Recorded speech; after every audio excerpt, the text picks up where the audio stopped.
Hi Max, it's good to see you back in Adelaide again. The announcement by Kevin Rudd the other day about the new motor vehicle Fringe Benefits Tax rule certainly took a lot of people by surprise. He has come out and said that there will be changes to the Fringe Benefits Tax treatment of salary sacrifice motor vehicles, which certainly thrown a few people, not least the car industry itself, where there's certainly been a lot of backlash. What does it really mean, though, I suppose, is the question that a lot of people are asking themselves. Firstly, if the vehicle is actually a legitimate business tool, then it shouldn't really disadvantage you too much at all, because if you're maintaining a logbook for your vehicle, then those people should actually be free of those new rules and be entitled to use that logbook and still claim their expenses in the way that they normally do. The people that will really hit is those who have got their motor vehicle largely as part of their salary package, where it's not genuinely a business tool, but it's a vehicle that they've been claiming through the business and paying the relevant Fringe Benefits Tax on, where the proposal will see those vehicles, you essentially won't be able to use what's called the statutory formula, where some potential benefits were available without the use of a logbook to be able to maintain the vehicle and claim business expenses through that.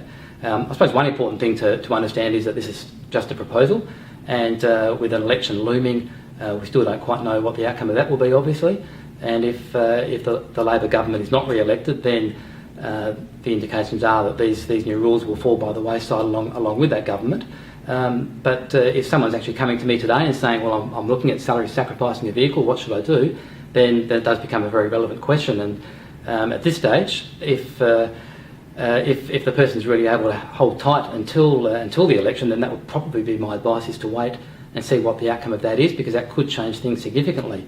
If you are actually desperate to get hold of the vehicle and looking to take on a contract very soon, then probably the best advice is to think about, firstly, can I actually maintain a business logbook that will generate and display a higher percentage of business usage? Because if it does, then you can very legitimately claim business expenses to that percentage and therefore not be disadvantaged by the new rules.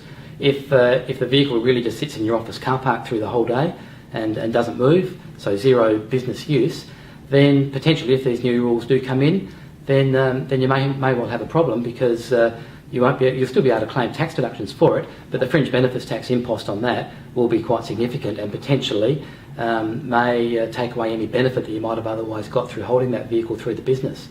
And I suppose that leads to the question, if you already have a lease in place, then what does that mean? We'll wait and see what the actual legislation says before we can really answer that question properly. Often with these rules, there are grandfathering provisions. If you already have an agreement in place, then the new rules don't actually come in until the conclusion of that agreement, if you actually take on a new agreement after that, or for people taking on new agreements as of a certain date.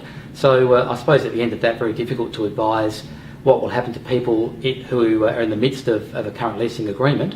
But certainly, if people are looking at taking on new arrangements, then it's certainly worth talking to your accountant about the logbook requirements and how you might actually be able to generate genuine business claims without the new rules disadvantaging you. And certainly very happy to talk to anyone who may have any questions about that.